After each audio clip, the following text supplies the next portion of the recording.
Hello, je suis Léna, passionnée de bien-être, mieux vivre et spiritualité. J'ai créé ce podcast pour faire connaître au plus grand nombre des méthodes alternatives pour aller mieux, que ce soit physiquement ou mentalement. Quels que soient vos problèmes, quelles que soient vos croyances, restons ouverts, restons curieux et testons. Eh bien super, ça y est, nous sommes ensemble avec Léna Champy. Léna, merci d'avoir accepté de venir te prêter à cette interview. Je t'ai invitée, Léna, pour parler des douleurs neuroplastiques, nociplastiques, parce que j'avais envie que des personnes puissent partager leur expérience. Et toi, c'est quelque chose que tu as vécu. Pour rappel, moi, je suis Aline Garnier du site bougetesgenoux.com. Je suis coach sportive spécialisée dans les douleurs chroniques au genou, les douleurs qui durent dans le temps. Et dans ce cadre-là, je rencontre énormément de personnes qui ont ce qu'on appelle un emballement du système nerveux de la douleur ou des douleurs neuroplastiques, mais qui ne savent pas toujours qu'elles en ont, ou quand elles en entendent parler, qui ont du mal à se reconnaître dedans, d'où l'importance pour moi aujourd'hui de pouvoir partager, que tu puisses partager cette expérience. Est-ce que tu veux te présenter en quelques mots, Léna, avant qu'on rentre dans le vif du sujet? Eh ben écoute, oui, bonjour à tous. Moi, je m'appelle Léna. Je suis, je suis monteuse et comédienne voix off, mais à côté, j'ai un podcast Horizon où j'interviewe aussi des personnes. Et je suis passionnée par le fonctionnement du système nerveux, sur les douleurs neuroplastiques également, sur le lien corps-esprit et le rôle des traumas et comment ça affecte notre physiologie. Voilà. Top, super. Je le fais court, mais ça fait des années quand même que je te dis tout ça. Mais Ouais, j'imagine. Et peut-être que qu'est-ce qui t'a amené, si j'ai bien compris, ce qui t'a amené justement sur ce sujet-là, c'est parce que toi tu as vécu l'emballement du système nerveux de la douleur, c'est bien ça? Bah, tout à fait, mais c'est souvent le cas, hein. Généralement, il y a beaucoup de gens qui, tu sais, qui changent de parcours parce que eux-mêmes, ils ont vécu des événements qui ont été challengeants, mais qui les ont fait évoluer d'une manière sûrement positive.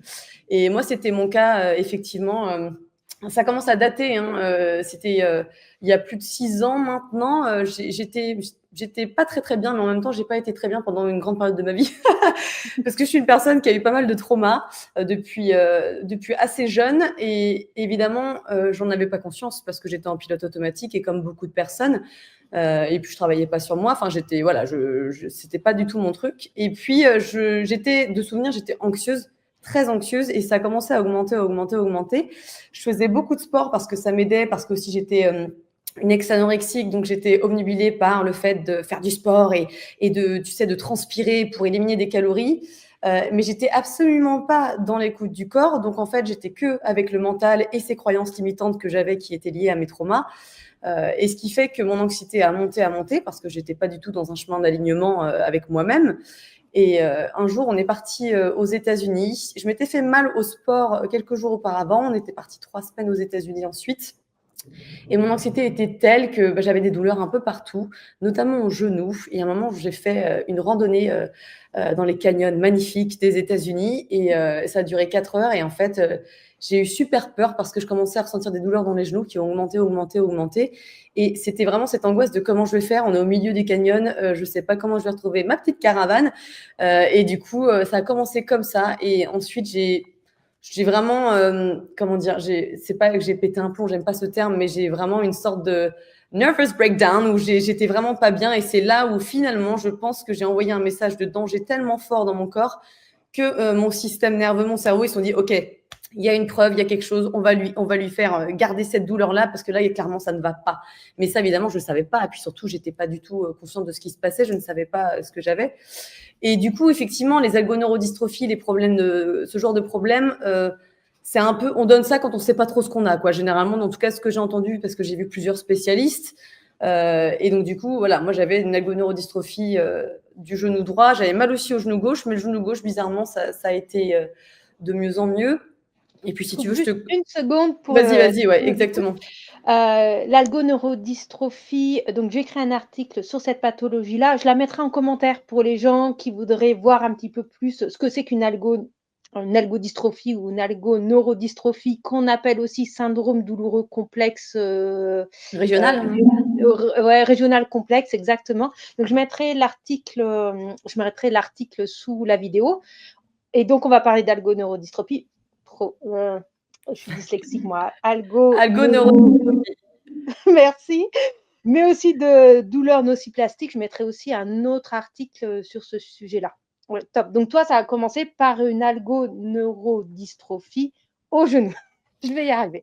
Tout à fait. Et tu veux que je te raconte après le parcours qui a Ouais, suivi? je veux bien. Je pense que c'est hyper intéressant déjà sur ce que tu as dit au début. Tu vois, je pense qu'il y a beaucoup de personnes déjà qui peuvent s'y retrouver. On sait que ce type de pathologie touche souvent des personnes qui étaient typiquement dans le cas que tu as décrit, c'est-à-dire qui ont eu des traumas avant et ou qui ont un terrain anxieux et ou qui ont développé d'autres troubles type anorexie ou autre et ou qui sont dans une période de vie difficile et ou quand il n'y a pas du tout d'écoute du corps et où, moi j'ai remarqué, là j'ai moins lu de choses là-dessus, de gens très addicts au sport aussi. Donc, c'est hyper intéressant pour que des gens puissent se reconnaître, même s'ils n'ont pas forcément tous ces points-là. Donc ouais, avec grand plaisir pour que tu nous racontes la suite, Léna. Bah oui, parce que finalement, l'algo, de son petit nom, l'algo, Ouais. c'était finalement un tout petit truc dans mon passage de vie, puisque après, ça s'est empiré, figure-toi. Wouhou, je ne pensais pas.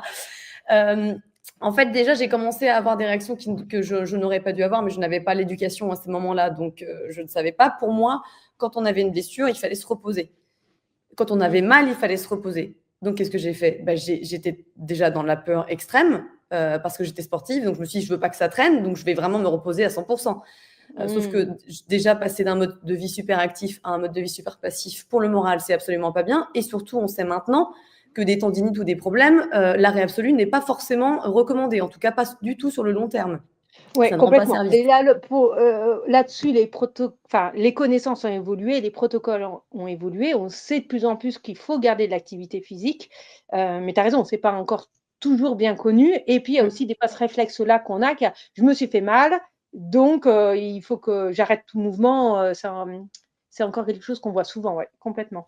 Complètement. Et donc, du coup, bon, voilà, ça a duré des mois et des mois. Je me suis fait pas mal d'interventions. Je sais même plus tout ce que j'ai essayé parce que j'étais du genre à vouloir tout essayer.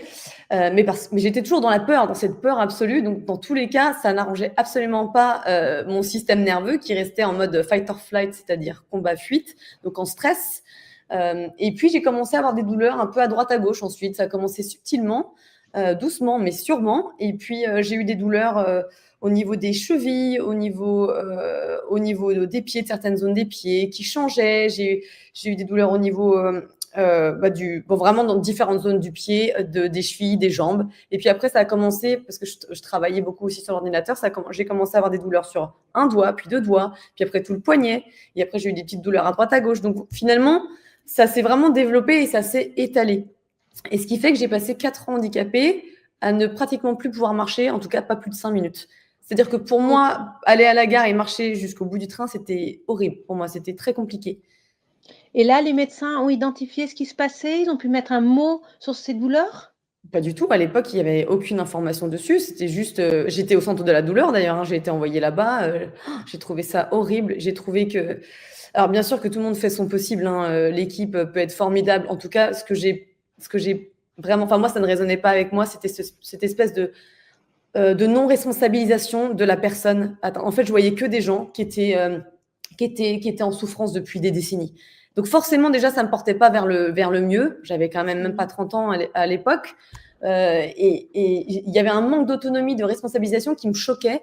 Donc du coup, j'ai arrêté. Je me suis dit, il y a autre chose, il y a d'autres informations. Ce n'est pas possible. Moi, je ne veux pas finir comme ça. Tu vois, mais après, j'ai une volonté forte là-dessus de vouloir Et c'est peut-être des aller. choses qui ont changé. J'ai écouté il n'y a pas très longtemps une interview d'un algologue qui travaille en centre antidouleur et justement, dans son discours, il était beaucoup sur la responsabilisation des personnes, d'expliquer ce qui se passe, de montrer les différentes actions qu'on peut mettre en place et de voir avec les personnes qu'est-ce qu'elles peuvent mettre en place, elles, qu'est-ce qui résonne pour elles et de les impliquer dans ce processus. Donc, il y a beaucoup, les choses évoluent très vite et Ouais, bah, tant heureusement mieux. dans le domaine de la douleur parce qu'en plus, il y a une explosion des douleurs nociplastiques. Je crois qu'il parle 30% de la population. Enfin, c'est quelque chose qui explose. Et je pense que les connaissances et la prise en charge évoluent très, très vite. Donc, pour assurer les personnes qui nous écouteraient, entre toi, ce que tu as vécu il y a 6-7 ans, en gros, et aujourd'hui, j'ai l'impression qu'il y a une énorme évolution, et tant mieux. Et c'est aussi pour ça que je voulais inviter des personnes comme toi. C'est que plus on partage des informations sur ces douleurs-là, plus les gens vont pouvoir trouver des solutions vite, plutôt que galérer parce que mal Mmh. orientés, comme toi tu disais, ou tu as pas été diagnostiqué. Ouais. Ah oui, oui, complètement et tant mieux. Tant mieux, il faut que ça évolue et je pense effectivement, que ça a dû évoluer. Peut-être que ça dépend aussi voilà, il y a des jeunes qui peut-être s'éduquent sur le plan international et donc du coup sont au courant de plus de choses et tant mieux, c'est bien parce que sinon tu te sens vraiment seul et puis tu finis par, prendre, que des médicaments, par plus rien faire et un seul geste fait mal et du coup tu restes dans un cycle qui est vraiment nocif et donc voilà. Ouais, complètement. Et où en es-tu aujourd'hui? Une petite note de ça pour qu'on voit le bout du parcours, Eh beh, écoute, je vais beaucoup mieux, j'ai plus de douleur. Par contre, étant humaine, j'ai quand même des symptômes parce qu'en fait, la vie est faite de challenges et de stress. Je suis une jeune maman, j'ai beaucoup de travail, beaucoup d'ambition aussi sur mes projets et donc du coup, bah, j'ai des symptômes de stress comme n'importe qui. De toute façon, il faut savoir que nous avons tous des sensations parce que nous sommes des êtres humains et c'est par exemple, si tu as une conférence ou tu as un rendez-vous important, eh ben, tu peux avoir envie de faire pipi, tu peux avoir une diarrhée, tu peux avoir les joues qui deviennent toutes roses, les mains moites. Tout ça, ce sont des symptômes corps-esprit, mais sauf que c'est pas dangereux pour nous. Enfin, on se dit pas que c'est dangereux. Et c'est le même principe avec des conséquences physiologiques plus importantes quand on est stressé pendant des années, tu vois. Ouais, complètement. Ce qui fait qu'aujourd'hui, pour que ce soit bien clair pour les personnes qui nous écoutent, tu n'as plus de douleur. Il t'arrive, comme tout le monde, effectivement, d'avoir des inconforts, dans une situation de stress, des inconforts momentanés. Quand la situation de stress est terminée, tu n'as plus ces inconforts-là, mais tu n'as plus de douleur qui t'empêche de travailler, de marcher, de faire du sport et cetera. Bah oui, alors du coup, justement, quand moi j'ai commencé donc à regarder à l'international, à lire des choses, etc. Et donc je suis tombée sur ce genre de truc de douleur, alors TMS à la base, qui est Tension Myositis Syndrome, qui est en lien avec le docteur Sarno, qui maintenant est connu. Bon, il est décédé depuis pas mal de temps, hein, mais je pense qu'il est de plus en plus connu dans ces douleurs neuroplastiques et nociplastiques parce que c'est le premier mentor en fait. Mmh. Et en 2 mois, j'ai pu passer de, je sais pas, 1000 pas à 10 000 pas, ou au moins à 9 000 pas. En 2 mois, j'ai guéri toutes mes douleurs. C'était Ouais. incroyable. Oh, ouais. Ouais, complètement et c'est ce que je dis aux personnes, c'est que c'est des choses qui sont réversibles, puisque c'est le cerveau qui mal interprète, des éléments, il peut aussi apprendre à interpréter autrement des éléments. C'est ce qu'on appelle la plasticité du cerveau, je pense que la question qui me brûle les lèvres, mais qui je pense les personnes qui nous écoutent aussi, c'est comment tu as fait? Alors moi, je connais le docteur Sarno, mais il y a plein de personnes qui ne connaissent pas, ce qu'il a fait, ce qu'il propose. Qu'est-ce que toi, tu as mis en place et qui t'a aidé à t'en sortir? Bah, déjà, effectivement, je pense que c'est important alors tu l'as cité, hein, mais de redéfinir les douleurs neuroplastiques ou nociplastiques. Il y a Mmh. plein de noms pour déterminer ça. Ça peut être TMS, ça peut être les douleurs des circuits neuronaux. Mmh. Il y a vraiment plein de noms, mais en gros, c'est la même chose. Une douleur neuroplastique, c'est une douleur que le cerveau a appris. Que le Mmh. cerveau, en fait, le cerveau, pendant toute notre vie, il peut changer, il peut se réorganiser, il peut se restructurer, etc. Il crée de nouveaux circuits neuronaux. Et de la même manière qu'on a appris à faire du vélo, à faire de la guitare, je sais pas, faire des mots croisés, enfin bref, à marcher, à faire du sport, Mmh. il peut apprendre la douleur. Donc ce sont en fait ce qu'on appelle des espèces de conditionnement de la douleur, c'est-à-dire que le cerveau, si par exemple tu t'es baissé, tu t'es fait mal un jour, le cerveau va se dire ah bah tiens, quand elle s'est baissée, j'ai eu mal, donc ça veut dire que si je me baisse, potentiellement, je peux avoir de la douleur. Et donc pour Mmh. des petits trucs comme ça, il peut créer de la douleur. Mais d'ailleurs, le cerveau est fort, hein, parce que la douleur, ça vient du cerveau. C'est le cerveau qui crée la douleur. Le cerveau et le système nerveux, parce que le cerveau fait partie du système nerveux. Mais donc, ce qui veut dire que du coup, si la douleur peut arriver parce qu'il y a une blessure structurelle, par exemple, tu t'es blessé parce que tu t'es fait une tendinite, mais une douleur peut aussi être émotionnelle et créer des douleurs physiques. Donc, il n'y a pas qu'une blessure structurelle, tendinite, fracture, accident, etc. Il y a aussi les blessures émotionnelles, les deuils, les gros stress, les divorces. Ça aussi, ça crée des douleurs physiques. Donc, il y a ces deux liens et je trouve que c'est hyper important. Et pour en Ouais, tu revenir as à ta... raison de rappeler un petit peu le fonctionnement. C'est pareil, je mettrai dans le descriptif, j'ai fait une vidéo pour expliquer les différents types de douleurs, mais c'est top de l'écouter avec d'autres mots, et puis avec le vécu, parce que moi, j'ai pas expérimenté personnellement un emballement du système nerveux de la douleur. Donc top, effectivement, tu as raison avant de dire qu'est-ce qu'on fait pour s'en sortir, à quoi ça correspond. Donc en fait, à ce cerveau qui créer une sensation douloureuse, même s'il n'y en a pas forcément, qu'il y ait eu un choc physique ou un choc émotionnel ou un hasard de la vie d'une douleur apprise, hein. Je me suis fait mal 2 fois en me baissant, alors que je suis ni en deuil, qu'il ne s'est pas passé grand-chose. Ça peut aussi déclencher ce type de douleur-là. Ouais, non, non, exactement. Et donc, du coup, pour continuer à ça, je pense que ce qu'il faut savoir, c'est que moi, je suis tombée dans ces douleurs-là. Pourquoi? Parce que j'avais un comportement extrême par rapport à la douleur. J'en avais peur, énormément peur. Et le peur, c'est le fuel de la douleur. Il n'y a pas que la peur, par contre. Il y a aussi la frustration, il y a la résistance, il y a l'hypervigilance, il y a l'obsession de trouver une réponse. Tous ces comportements extrêmes sont alarmants pour le système nerveux. Et donc, du coup, ils vont perpétuer, voire carrément augmenter les symptômes. Donc ça, je pense que c'est vraiment important de le dire. Et donc, moi, en m'éduquant sur le sujet, j'ai compris pas mal de choses que je faisais mal ou que je faisais pas. Et ça m'a permis de me remettre sur le chemin de l'alignement. Et donc, l'éducation est primordiale parce que plus tu es convaincu que c'est une douleur neuroplastique, plus tu te dis, OK, je peux oser des choses. Et c'est vraiment important déjà effectivement, d'aller voir des spécialistes pour vérifier que ce soit pas vraiment structurel ou que ce soit pas que la douleur soit disproportionnée par rapport la petite anomalie que tu vois, parce qu'on a tous des anomalies normales, entre guillemets, hein. C'est normal, en plus on vieillit, on n'a pas que des rides sur le visage, on a des rides dans les os, entre guillemets. Ouais, c'est ce Donc, que il je y a dis aussi toujours, des c'est choses. normal qu'on voit de la chondropathie en prenant de l'âge, c'est pas ce qui explique une douleur trop importante. Et tu as raison d'éliminer aussi par un premier avis médical, est-ce qu'il y a quelque chose de grave? Parce que des fois, la douleur, elle peut être là pour une bonne raison, c'est pour nous signaler qu'il y a peut-être quelque chose de grave pour qu'on puisse le résoudre. Donc, premier élément, si je résume, prendre un avis médical, au moins s'il y a quelque chose de grave, on peut le résoudre.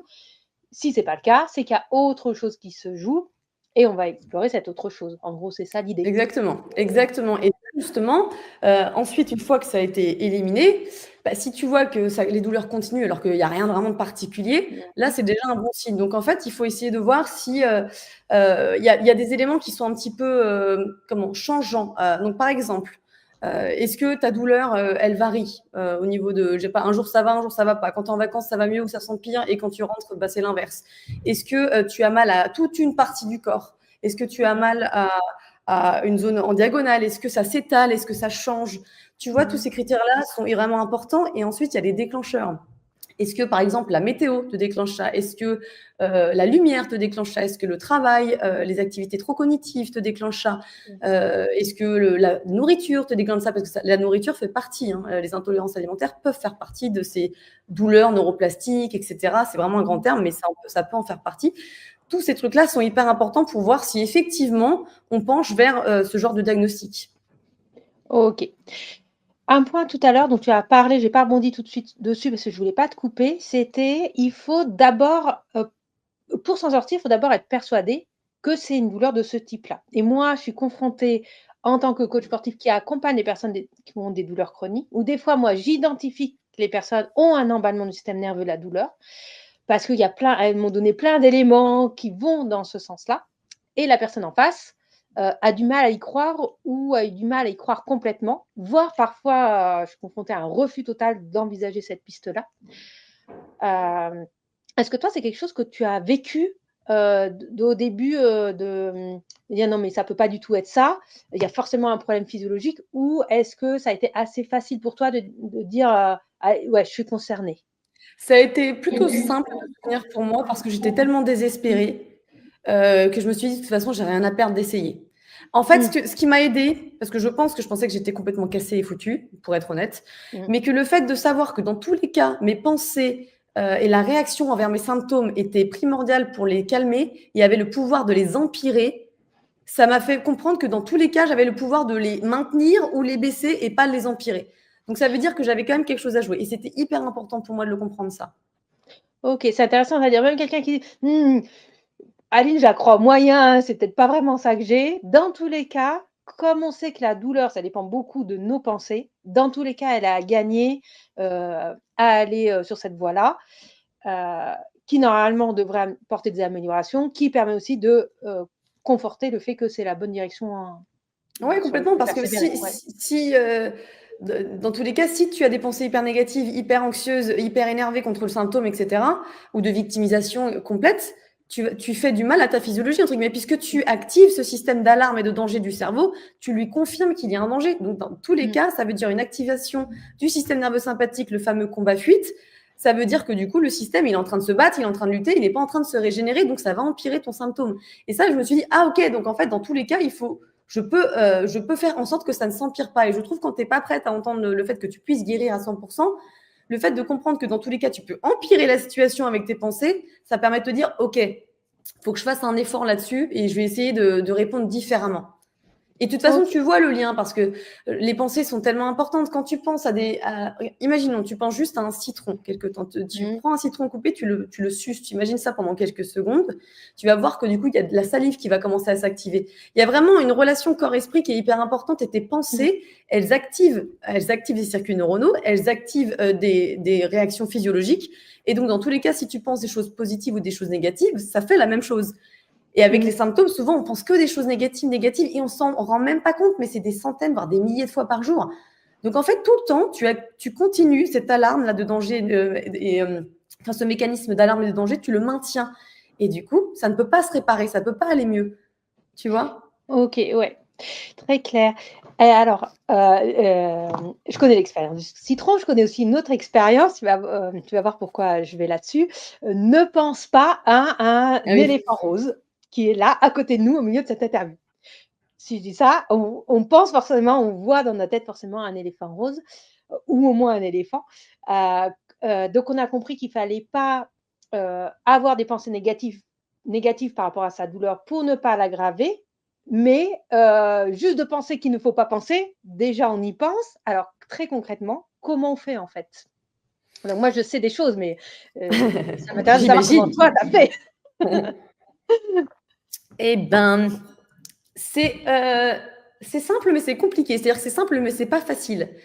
Parce que quand on vit depuis des mois, voire des décennies, avec le symptôme de fatigue chronique, des fibromyalgies, des douleurs de genoux, peu importe ce que c'est, parce que même de l'anxiété, c'est difficile de ne pas activer les mêmes circuits neuronaux parce qu'en fait, le cerveau, il est paresseux. Lui, il prend la même autoroute des circuits neuronaux. Il pense les mêmes pensées again and again and again. Donc, c'est difficile de se dire non, je vais pas prendre cette pensée-là, je vais choisir celle-ci. C'est très difficile, même si c'est simple. Mais la première, donc vraiment, j'insiste, première étape, c'est d'aller voir quelqu'un, des spécialistes pour vérifier que ça ne soit pas trop structurel, etc. Deuxièmement, c'est s'éduquer à fond sur les douleurs neuroplastiques, sur comment fonctionne le cerveau, le système nerveux, parce que du coup, tu vas comprendre des choses et des liens.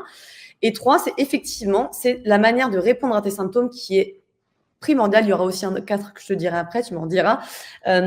C'est-à-dire que, par exemple, moi, quand je marchais, parce que pour le coup, c'était marcher, mais ça peut être la fatigue, ça peut être quand tu manges du gluten ou juste quand tu t'assois sur ton... Enfin, voilà, il y a plein de possibilités. Le cerveau et le corps étant uniques, pour chacun, je veux dire, tu peux créer des millions de symptômes. Et donc, du coup, quand j'allais marcher, normalement, c'était pas plus de 5 minutes et j'étais un peu en agonie parce que j'avais une peur tellement extrême. Et là, je me répétais, donc je faisais attention à mes pensées. Qu'est-ce que je pensais ? Donc, au départ, c'est prendre conscience de ces pensées. Donc, par exemple, moi, mes pensées, ce serait « Mon Dieu, je sais pas comment je vais arriver jusqu'au bout du train. Et si j'arrive en retard, mais je peux pas aller plus vite. Et si je suis au milieu du chemin et je peux pas retourner, comment je fais ? Je dois appeler un taxi pour 300 mètres. Enfin, tu vois, toutes ces pensées hyper négatives et anxieuses. Donc, tu remarques ces pensées-là. Et donc ça peut prendre du temps. Tu peux même te les noter au début pour comprendre en fait le nombre de pensées. Dès que tu as une pensée négative, même pas forcément que sur la douleur, parce que tu vas être surpris à quel point tu as des milliers de pensées négatives.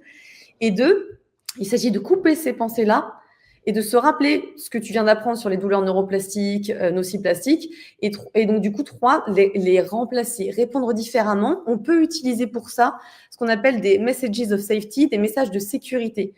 Des messages de sécurité, c'est vraiment, petit moucheron qui est intéressé par le sujet, c'est vraiment des messages qui vont calmer cette hypervigilance, ce mécanisme d'alarme et de danger du cerveau. Parce qu'en fait, ce qui va se passer quand je parle du mécanisme d'alarme et de danger, c'est vraiment comme un détecteur de fumée. C'est-à-dire qu'au départ, on a tous un détecteur de fumée, qui est notre mécanisme d'alarme et de danger dans le cerveau.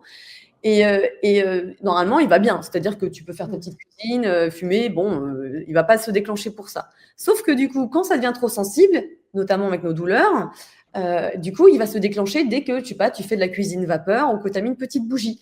Donc, c'était vraiment une hypersensibilisation, hein, et c'est vraiment, j'aime bien cette analogie-là parce que je trouve qu'elle parle Ouais, bien. j'adonne aussi de l'alarme incendie qui se déclenche, pour, pas grand-chose. Ouais, elle est très Exactement, claire, très parlante, je trouve. totalement. Et donc, du coup, il faut se dire, ah, tiens, là, quand je marche et que du coup, je commence à avoir des symptômes, c'est juste un bug de mon cerveau, en fait. Là, c'est juste la connexion neuronale que j'ai employée pendant des mois et des mois. C'est la même autoroute, c'est le même chemin, mais en fait, j'ai la possibilité de changer parce que c'est juste un bug du cerveau. Moi, j'aimais bien dire bug parce que ça voulait dire juste qu'il y avait un petit truc qu'il fallait que je modifie, quoi. Et donc, il y a plein de messages de sécurité. Chacun est unique et donc, il faut trouver son message de sécurité. Mais c'est des choses qui vont donc calmer cette hypersensibilisation, ce mécanisme d'alarme et de danger, ce smoke detector, là, cette alarme. Et ça va être, par exemple, c'est juste mon cerveau, mais je suis en sécurité. En fait, tout va bien, je vais bien, mais c'est juste une hyper réaction de mon système nerveux ou de mon cerveau.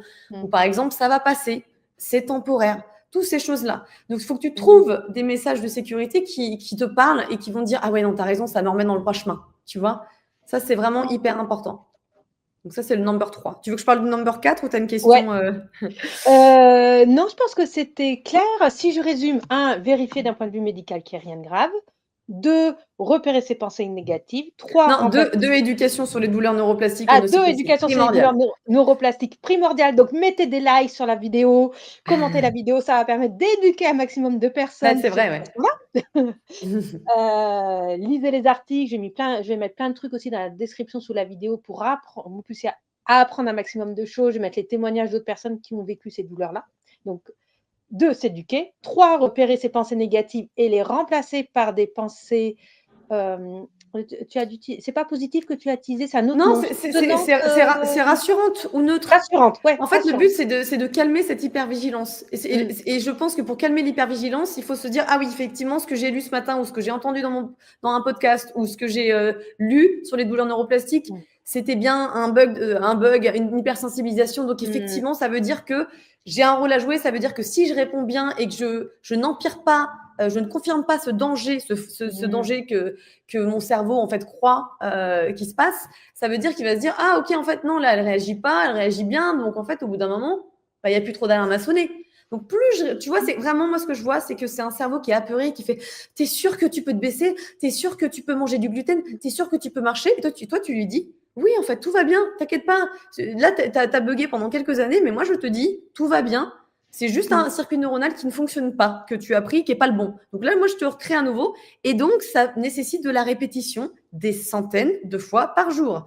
On n'est pas à 3 fois par jour, on est des centaines, voire des milliers de fois par jour.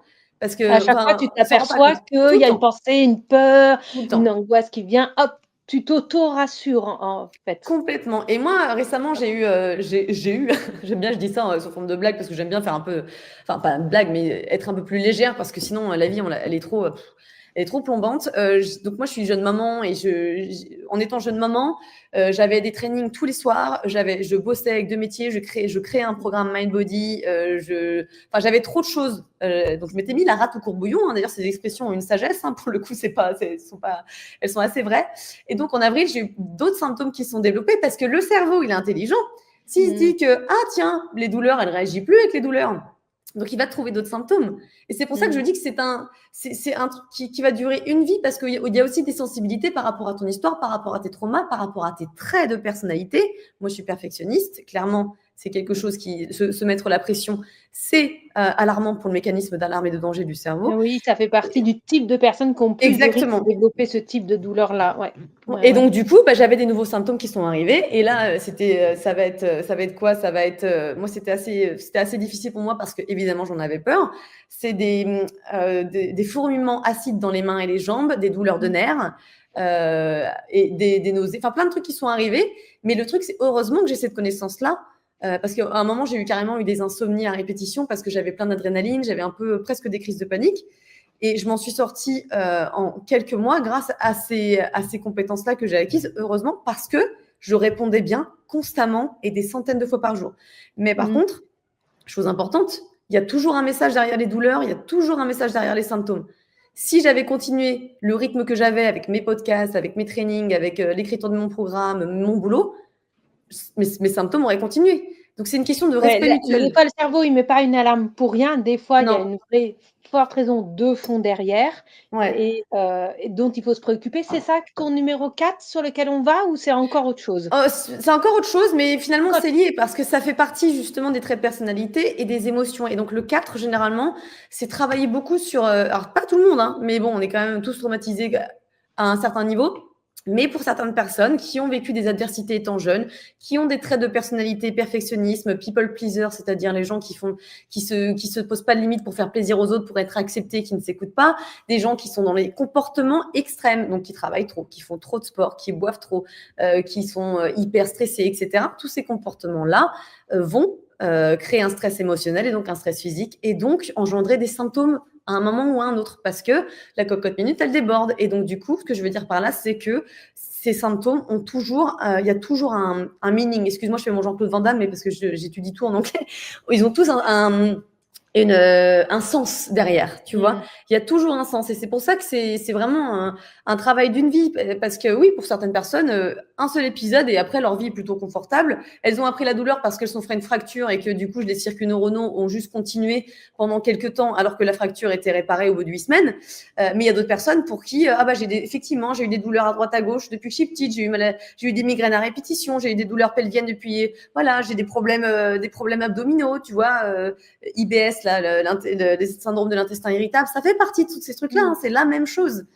Donc, c'est pour ça que je pense que c'est vraiment important de travailler sur le plan émotionnel pour la plupart des personnes. Pas tout le monde, mais je pense que la société étant quand même très stressante, c'est quand même plutôt intéressant. Ouais. Et qu'est-ce que tu appelles travailler sur le plan émotionnel? Je pense que je vois aussi bien de quoi tu parles, mais peut-être pour les personnes qui nous écoutent, pour qui ce serait nouveau. J'ai des personnes qui, sont assez ouverts à ce genre de choses et puis il y a des personnes, par une douleur au genou, qui découvrent tout un nouveau monde et Mmh. notamment qui découvrent le volet émotionnel dans une vie. Qu'est-ce que tu appelles le travail émotionnel? Bah, y a 1000 et une façons de travailler sur soi, hein. De toute façon, c'est un chemin qui est unique parce qu'on est tous différents. Alors il y a plein de choses qui peuvent aider, mais il y a plein de choses qui peuvent aussi ne pas fonctionner sur toi et fonctionner sur d'autres personnes. Donc je pense qu'il faut tester, il faut rester curieux. La curiosité, c'est la vie. Tester, c'est évoluer. Et donc pour certains, ça va être faire du journaling, c'est-à-dire d'écrire leurs émotions crues tous les jours, là, une dizaine à 20 minutes. C'est-à-dire que, par exemple, tu as eu une émotion et tu dis, tiens, je vais écrire sur ce qui se passe, sans filtre, en disant, par exemple, mon chéri, il m'emmerde celui-là, aujourd'hui, etc. Vraiment sortir ces émotions-là, parce que du coup, plus tu les sors, plus tu vas dire, ah ouais, d'accord, en fait, j'avais tout ça qui était coincé en moi. Et donc, tu peux travailler avec le journaling, tu peux travailler avec des spécialistes, hein, que ce soit des spécialistes somatiques comme le somatic experiencing, des thérapeutes liés à l'IFS. L'IFS, c'est un travail sur les différentes parties de soi parce qu'on a tous plein de parties de soi. C'est un travail sur l'enfant intérieur notamment, mais il y a plein d'enfants intérieurs en nous, entre guillemets. Il y a eu l'enfant de toi quand tu avais 3 ans, l'enfant de toi quand ton père a fait ci à tel âge ou ta mère a fait ci quand tu as eu beaucoup de stress à tel âge. Enfin, tu vois, donc tu peux travailler sur ces différentes parties-là. Après, il y a même de la sophrologie où il y a plein de thérapies, il faut tester. Donc, tu peux faire des choses toi-même. Il y a carrément des cahiers sur les émotions qui existent. Il y a tout. Mais il y a aussi finalement prendre conscience des sensations de ton corps tout court. Donc ça, je pense que moi, c'est quelque chose que je suis en train d'écrire un programme sur le lien corps-esprit justement pour se reconnecter avec son corps. Parce que comment tu processes une émotion? Il faut la faire. Une émotion, en fait, quand tu es dans le déni, quand tu la réprimes, quand tu la supprimes, elle va nulle part, elle reste en toi, elle se cristallise en toi. Elle va dans tes organes, elle va dans tes fascias, elle va dans tes viscères, elle reste en toi et c'est pour ça que ça te crée aussi d'autres symptômes qui sont peut-être moins graves pour toi parce que t'as juste mal au ventre et t'as juste, je sais pas, des gaz par exemple, mais en fait l'émotion elle est quand même en toi. Donc c'est vraiment le fait de s'accueillir et de se découvrir pleinement comment tu es, comment tu fonctionnes, quel type d'émotion tu as, pourquoi tu as ça, qu'est-ce qui s'est passé dans ta vie, les adversités que tu as connues, et aussi s'apporter énormément de compassion. La compassion, c'est vraiment un chemin important, parce que beaucoup de gens qui souffrent de douleurs chroniques ou d'autres symptômes d'hypersensibilité du système nerveux, c'est des gens qui ont eu des adversités, mais des gens qui ne s'aiment pas, ou en tout cas qui sont perfectionnistes, qui se foutent la pression, qui se critiquent constamment ou rien ne va jamais assez. Et c'est vraiment hyper important de travailler là-dessus. Donc voilà, ce que je veux dire pour en venir à ta question, excuse-moi, c'est comment processer une émotion, c'est différent, mais globalement, c'est dès qu'il se passe une émotion, dès que je remarque qu'il se passe quelque chose physiologiquement, comment je la processe. Donc, ok, il s'agit de la ressentir quelques secondes sans la juger. Tu peux la nommer, tiens, Là, je viens de m'engueuler avec mon chéri, je sens que je suis hyper énervée. Bah, qu'est-ce que mon corps a envie de faire?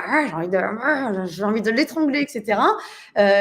Tu vois, ou alors par exemple j'ai peur. Bah, j'ai peur. Qu'est-ce que je fais? Bah, j'ai envie de courir, j'ai envie de fuir. Et ben tu fais hop 3 allers-retours dans ton appart.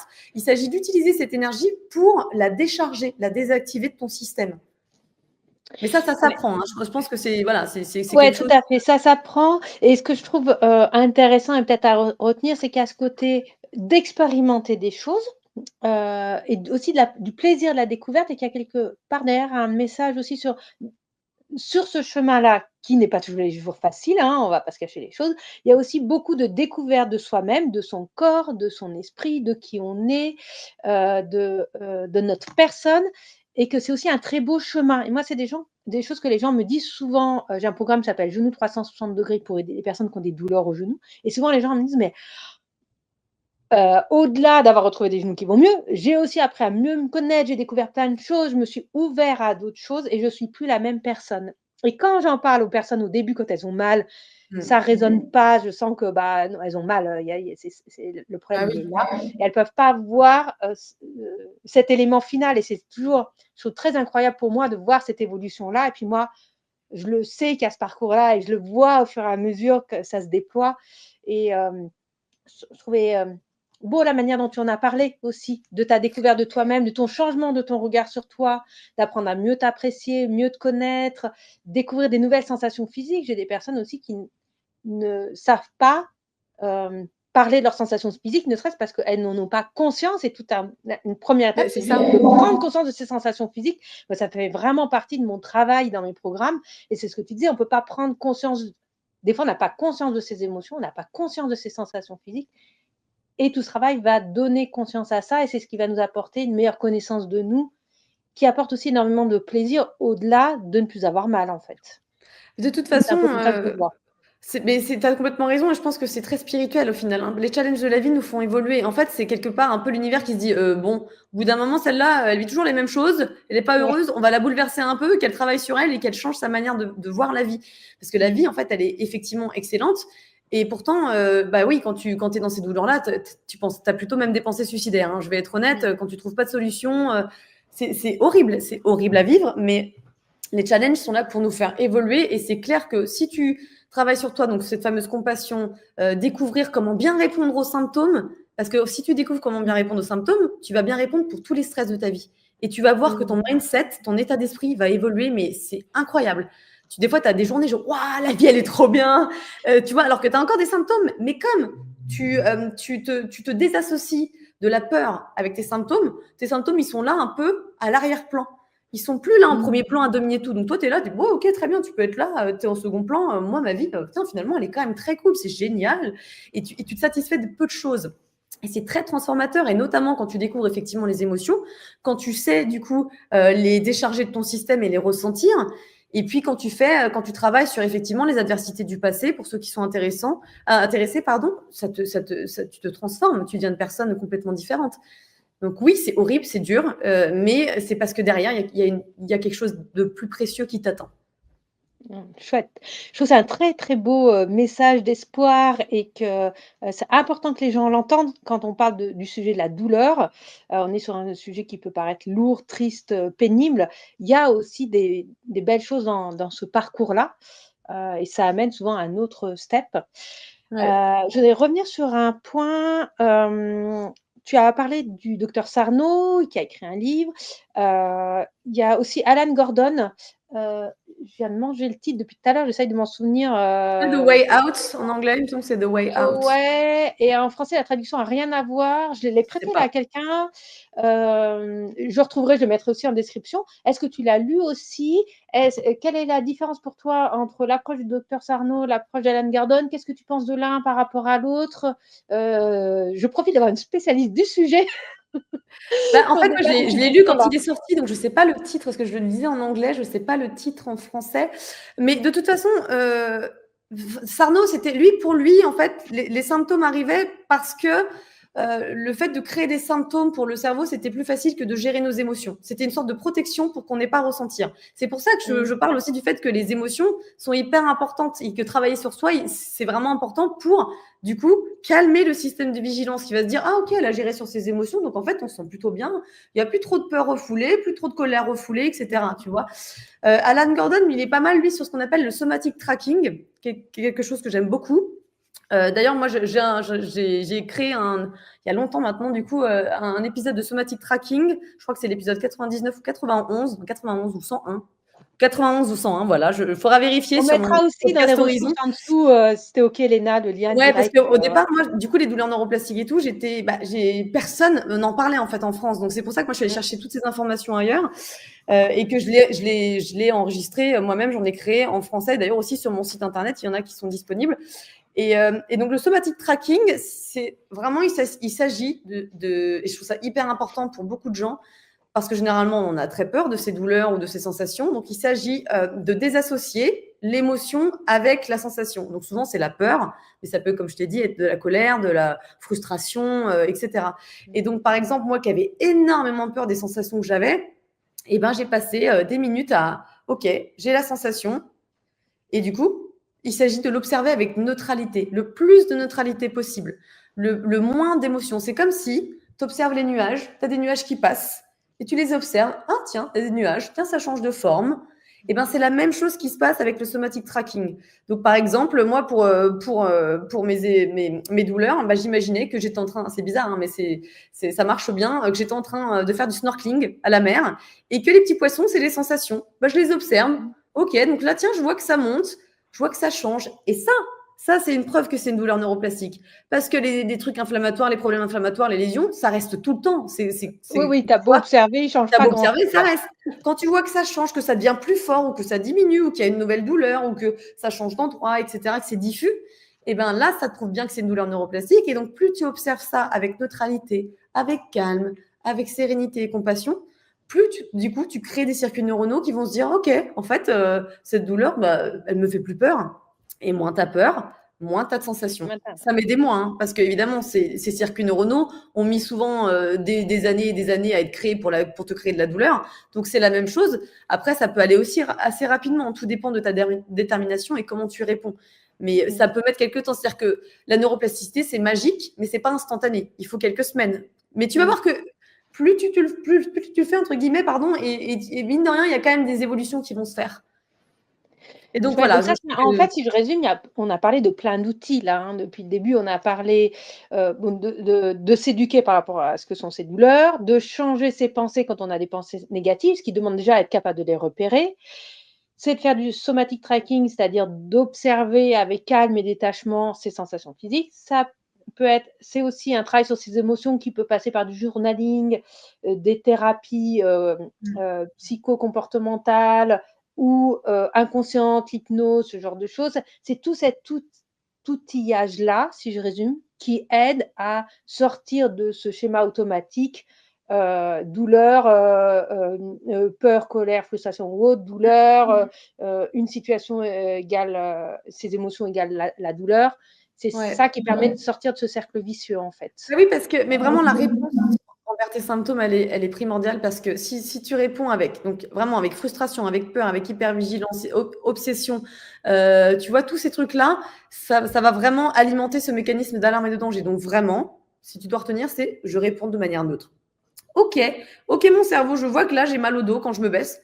Mais en fait, je sais que c'est un bug. Tout va bien. C'est pas grave. Je vais le faire doucement. En fait, il faut après, voilà, il y a aussi ça à parler quand ça fait par exemple 5 ans que tu as mal au dos dès que tu te baisses et tu peux pas porter tes petits-enfants ou je ne sais quoi. On veut pas y aller de A à Z d'un seul coup. On veut refaire quelques pourcents par quelques pourcents. Moi, je dis toujours 2% par des pourcents.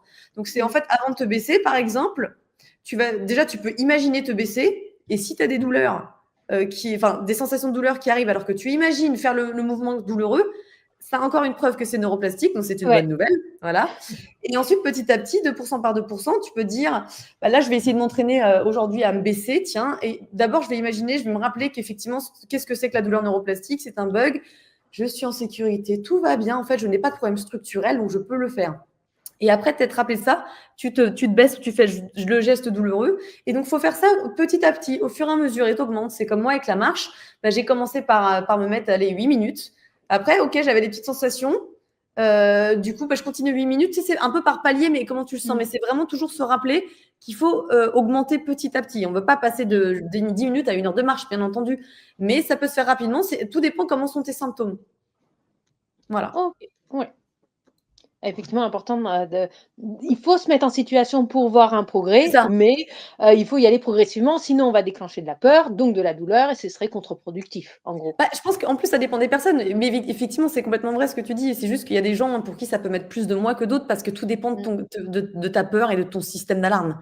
Tu vois? Complètement Mais et il faut puis y on aller quand sait même. Tu vois? Il faut le faire. il faut quand même le faire. Ouais et puis on sait ils ont fait passer des IRM, hein. Il y a vraiment des transformations structurelles au niveau de la structure du cerveau et ça, bah, il faut aussi un petit peu de temps pour que le cerveau, il se restructure et ça, bah, il y a des personnes, il y a eu peu de restructuration du cerveau parce que la douleur, elle est, plus récente, moins importante et cetera. Puis il y en a d'autres, bah, il y a, plus de chemin à faire, de C'est ça. transformation à faire pour voir du résultat Faut et pas c'est se une comparer. histoire de temps mais déjà je trouve quand on dit: «Il y a des possibilités, il y a des solutions», c'est une histoire de temps et d'action qu'on met en place parce que si laisse passer du temps mais qu'on fait rien, il se passe rien, mais de temps et d'action qu'on met en place, on reprend de la maîtrise et on reprend aussi de l'espoir par rapport à dire: «Bah, on comprend rien à ces douleurs, ça a plutôt tendance à empirer et j'ai l'impression que je peux rien faire et que ça va être de pire en pire» et déjà c'est très différent, quoi. Et tu vois, je suis en train de penser à une chose aussi, à un truc qui est important, c'est que souvent, quand ça va mieux dans la douleur initiale, il y a des chances qu'il y ait une autre douleur qui arrive ou qu'il y ait d'autres symptômes qui arrivent, de l'anxiété, des migraines, etc. Et ça, c'est ce qu'on appelle c'est une rotation de symptômes ou symptom imperative. Et en fait, c'est le cerveau qui veut être sûr que tu vas bien réagir. Donc, c'est un test du cerveau. Et là, Mmh. en mode toc toc, t'es sûr là vraiment qu'on n'est pas en danger? T'es vraiment sûr? Donc, il s'agit encore de réagir de manière neutre, calme. Oui, mon cerveau. Moi, j'aime bien le prendre comme un petit cerveau qui est apeuré, que je rassure et je lui fais des petits câlins, quoi. Mmh. Tout va bien. Non, non, c'est rien, c'est juste des symptômes. Je peux vivre ma vie. Toi, reste Mmh. dans le background et puis ça va bien se passer. Et au fur et à mesure, plus tu fais ça, et tu vas voir que ça va diminuer. Donc une nouvelle douleur n'est pas un signe d'échec, c'est un signe au contraire qu'on est en train de progresser, on vient de passer un palier, notre cerveau nous reteste et c'est pas: «Je suis en train de régresser» Ouais, ou «J'ai tout perdu, c'est un échec». C'est vraiment ce sens de: ouais, «Je suis simplement sur un palier, un petit peu plus de patience, c'est que je suis pas loin du bout», en gros. Même ouais, si on ouais, est ouais. d'accord qu'on a dit qu'il y a pas forcément de bout, parce que selon certaines personnes, les douleurs pourront revenir plus tard dans la vie, mais au moins on sait comment faire, on a les clés, pour pas que ça dure, que ce soit quelque chose de momentané.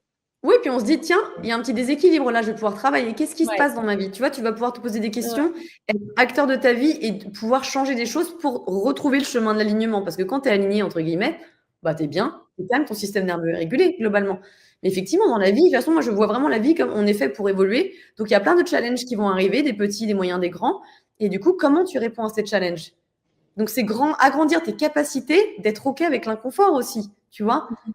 Génial, parce que ça veut dire que tu peux répondre carrément mieux à tes symptômes, à tes challenges dans la vie, à ton stress.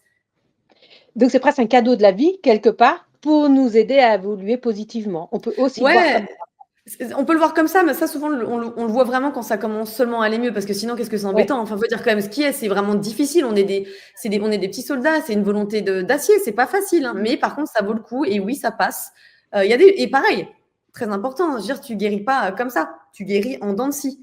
Mmh. Enfin, vraiment plutôt comme ça même. Il y a des jours, ça s'abaisse un peu, et en fait, si tu réponds bien, même si tu as vraiment beaucoup de symptômes, là, tu vas augmenter tes capacités et ça va être un peu mieux. C'est un autre palier, tu vois. Donc, c'est Mmh. important parce que ça y est, d'un coup, c'est parti. Non, il y a des jours mieux, il y a des jours moins bien, mais il faut, pareil, se rappeler qu'est-ce que c'est que la douleur neuroplastique, qu'est-ce qu'il faut faire pour que ça passe et toujours répondre bien, tu vois. Mmh. En gros, croire au processus avant d'avoir les résultats. Moi, c'est ce que je dis aux Oui. personnes que j'accompagne. Il faut croire au processus, croire à ce que vous mettez en place pour avoir suffisamment de consistance sur la durée pour Mm. voir des premiers résultats, mais c'est ça d'abord, c'est pas, j'ai pas les résultats tout de suite. C'est Complètement, persévérer mais, mais suffisamment ouais. longtemps dans ce processus-là, les résultats finissent par arriver, Mm. mais Et ça puis prend du temps. D'un autre côté, tu sais, le fait de se dire: «OK, j'ai encore mal, mais bon, j'apprends à en avoir, moins peur, moins mal». Dans tous les cas, même si tu crois pas aux douleurs neuroplastiques au début, bah, c'est encore une fois, c'est déjà mieux. Si tu réponds mieux en disant: «Bon, bah, OK, bah, j'ai mal, bah, tant pis». Tu vois, quelque part, c'est répondre mieux que: «Oh mon Dieu, j'ai peur» et cetera. Parce que tu sais qu'au final, tu as un peu plus de détachement et détachement, ça peut être un peu plus de sécurité. On n'est pas dans le déni, hein, des sensations. Tu peux: Mmh. «Ah OK, elles sont là. Je sais que c'est un bug du cerveau, je sais qu'il y a un petit problème dans mon système nerveux, mais si je réponds bien, je crois à ce qui se passe, au niveau des douleurs neuroplastiques ou je fais l'essai et ben, tu vas voir qu'au fur et à mesure, ça ira mieux». C'est vrai qu'on l'a pas précisé au tout début de notre échange et je le précise toujours, ces douleurs, même si elles sont créées par le cerveau, elles sont réelles, c'est-à-dire qu'on a vraiment mal. C'est pas une douleur imaginaire, c'est une douleur qui n'est pas liée à forcément liée à un problème physique, quelque chose abîmé au niveau des tissus, mais la douleur, on la ressent vraiment. Je trouve c'est important de le recentrer parce que des fois, les gens confondent un petit peu les deux en disant: «Mais si c'est le cerveau qui déclenche la douleur, alors, c'est une fausse douleur». Ah non, on la ressent quand même réellement dans notre corps et ouais, je trouvais Oui, ouais, ouais. on n'a pas redit au début, mais c'est peut-être important de le redire pour les personnes qui nous écoutent. Ouais. La douleur, elle Toute est toujours douleur est réelle. réelle. Toute douleur est réelle. La douleur vient du cerveau, donc si tu la ressens, c'est qu'elle est vraie. Par Mmh. contre, elle peut venir d'une blessure qui n'est pas structurelle. Elle peut venir d'une blessure émotionnelle, elle peut venir de ton trop plein de stress, elle peut venir de ta réaction envers des symptômes. Donc c'est ça qu'il faut comprendre. Elle peut venir de tes émotions refoulées, et cetera. Donc c'est un signal. Et d'ailleurs, on le sait parce qu'il y a des gens, bah, qui, par exemple, qui ont plus de bras, ils ont des douleurs fantômes. Sauf qu'encore Mmh. une fois, ça se passe dans le cerveau. Ou il y a même, c'est arrivé, hein, il y a des gens qui se sont pris, il y a une histoire qui est connue d'ailleurs dans le domaine neuroplastique. Mmh. C'était, je sais pas dans quelles années, mais c'était au XXe siècle. Il y a un mec qui bossait dans des sites de construction. Il s'est pris un énorme clou dans le pied. Il a hurlé jusqu'à la mort. Il s'est fait transporter à l'hôpital. Il avait ses grosses chaussures, tu sais, de constructeur Il là, s'est voilà. évanoui même, parce que je connais l'histoire, je leur dis souvent aussi, il s'est évanoui. Bon, peut-être, ouais, peut-être. Et effectivement, ils ont ouvert la chaussure. En fait, le clou, il était entre les deux doigts. Donc, Mmh. toute douleur est réelle, mais par contre, elle peut être fausse quand même. Elle peut ne pas venir d'un réel problème structurel, tu vois. Ouais, mais c'est qu'il y a un autre problème et c'est ça qu'il faut résoudre pour diminuer cette douleur-là. Mmh. Complètement. Top, merci beaucoup Léna, c'était hyper intéressant. Bah, avec Heu, plaisir. est-ce que, donc tu as expliqué que tu avais créé des choses, du contenu, que tu avais des médias qui parlaient de ça. Est-ce que tu veux nous dire, où est-ce qu'on peut te retrouver? Où est-ce que les gens peuvent aller voir ce que tu proposes, s'ils veulent aller voir? Je le mettrai aussi dans la description en Bah, dessous. avec plaisir. Du coup, moi, j'ai Instagram, c'est Léna-Champy. Et puis, donc je parle pas mal des douleurs neuroplastiques, du système nerveux, de la régulation, de la connexion corps-esprit, et cetera. Ça, c'est tous mes petits trucs que j'aime bien. J'ai un podcast qui s'appelle Horizon Podcast, où j'ai plus de 200 épisodes. Alors, pas tous sur les douleurs neuroplastiques, mais il y en a pas mal sur les douleurs neuroplastiques, sur la fatigue chronique. Là, j'ai interviewé Schubiner, ça va sortir en novembre, justement sur les douleurs neuroplastiques. Je suis en train de le traduire. Et puis, donc, Schubiner, effectivement, qui? Pour Schubiner, c'est un de mes mentors, justement, sur les douleurs neuroplastiques. Bah, tu pourras l'écouter si ça t'intéresse. Mais grand plaisir. j'adore, c'est mon petit chouchou. Et puis, mais il y en a plein maintenant, tu sais, heureusement, parce que sinon, il y a quelques années, c'était triste quand même, on se sentait bien seul. Et puis, donc, j'ai un site internet où je propose du somatic tracking parce que c'est vraiment quelque chose qui peut être très important pour les gens. Je peux faire des coachings aussi, ça, il faut me contacter. Et puis, je suis en train de finir un programme, c'est un programme Mind Body, mais qui parle pas mal aussi du recablage des pensées pour mieux répondre à la vie et pour mieux répondre aux symptômes, pour développer la connexion corps-esprit, comment identifier et gérer ses émotions. Vraiment beaucoup de clés pour changer. En tout cas, c'est des choses qui m'ont changé ma vie. Donc voilà. Le travail sur la compassion, sur les parties de soi, etc. Donc c'est assez complet. Ça sortira sûrement l'année prochaine. Donc voilà. Super, top, merci beaucoup. Est-ce qu'on a bien pu aborder tout ce que tu voulais qu'on aborde, aujourd'hui sur ce type de douleur, d'emballement du système nerveux, de la douleur? Enfin, je rappelle, il y a plein, plein de noms différents. Ou est-ce que, voilà, il y avait un point, qui te tient à cœur, qu'on n'a pas abordé et que dont tu voudrais nous parler maintenant? Alors attends, laisse-moi voir si j'ai quelque chose qui me vient à l'esprit. Moi, ce que je pense, en tout cas, c'est que quand on souffre de ça, on a besoin de quelqu'un pour nous rappeler tout le temps le droit chemin. Je trouve que c'est hyper important d'avoir une sorte de coach ou quelqu'un qui nous rappelle, ou un bouquin ou un podcast constamment, que ah oui mince, je suis repartie dans cette voie-là de peur et tout. Ok, non, en fait, effectivement, c'est une fausse alerte. c'est pas grave, je continue. Je trouve qu'au début, parce que c'est un chemin très solitaire, on a vraiment besoin de quelqu'un qui nous prend par la main et qui nous montre le chemin. Je trouve que c'est quelque chose qui est assez important parce qu'on oublie vite, vu que les connexions neuronales ont été répétées pendant, encore une fois, des mois ou des Oui, décennies. c'est même inconscient. C'est inconscient et donc le droit chemin, il est difficile au départ. Tu as besoin de quelqu'un. Moi, je trouve que c'est quelque chose qui aide beaucoup. Et c'est pour ça, parce que sinon, ça peut être, bah, tu peux te dire, oh, j'y arrive pas. En fait, non, tu peux y arriver. Des fois, tu as besoin d'un petit coup de main. C'est pour ça que c'est important que des gens te le rappellent et que tu continues tout le temps à te renseigner dessus. OK, top. Merci beaucoup Léna pour toutes ces informations. C'est un sujet que j'aborde régulièrement dans la newsletter de Bouge tes genoux, donc je mettrai le lien aussi en dessous, pour les personnes qui ont des douleurs aux genoux et qui voudraient aussi avoir une petite piqûre de rappel régulièrement sur les douleurs nociplastiques. Ton contenu aussi, les gens pourront aller voir, les livres qu'on a cités, je vais mettre plein de ressources. Je trouve que c'est important, dans cet épisode que les gens puissent aller creuser ce point-là puisqu'on a dit mal. Le premier élément, c'est de s'éduquer sur ce que c'est. Donc, notre interview, c'était une petite brique sur cette éducation-là, mais moi, j'en ai plein d'autres, toi, tu en as plein d'autres. Il y a de plus en plus de livres, de contenus, de podcasts sur ce sujet-là, mais pas assez encore à mon goût. C'est pour ça que je voulais t'inviter sur la chaîne. Bah merci, ouais, je suis contente, j'aime bien. En fait, moi, ça me passionne, donc j'adore parler de ça, donc c'est super de pouvoir. Et puis quand on l'a vécu, on en parle différemment. Moi, c'est pas quelque chose que j'ai vécu personnellement, et je trouve que c'est important de donner la parole à des personnes qui l'ont vécu parce que vous en parlez pas de la même manière que moi qui ne l'ai pas vécu directement. Moi, j'ai accompagné plein de personnes qui vivent ça. J'accompagne encore plein de personnes qui vivent ça, mais je ne l'ai pas vécu moi de l'intérieur et je trouve ça important aussi d'entendre la parole de ceux qui l'ont vécu personnellement. Ouais, et puis vraiment, le dernier mot que j'ai envie de dire, tu peux avoir donc des douleurs, et c'est ce dont on parle aujourd'hui, mais il y a vraiment plein d'autres symptômes existants, hein. Vraiment, je veux parler de ça parce que entre les fourmillements, les douleurs de nerfs, les douleurs pelviennes, les problèmes digestifs, la fatigue chronique, fibromyalgie, il y a vraiment plein de douleurs. Le cerveau est créatif pour t'appeler pour t'appeler à l'aide et te dire il y a du boulot, coco. Mais donc voilà, je voulais le dire parce que des fois, tu as l'impression d'être le seul à vivre ça et généralement, tu n'es pas le seul.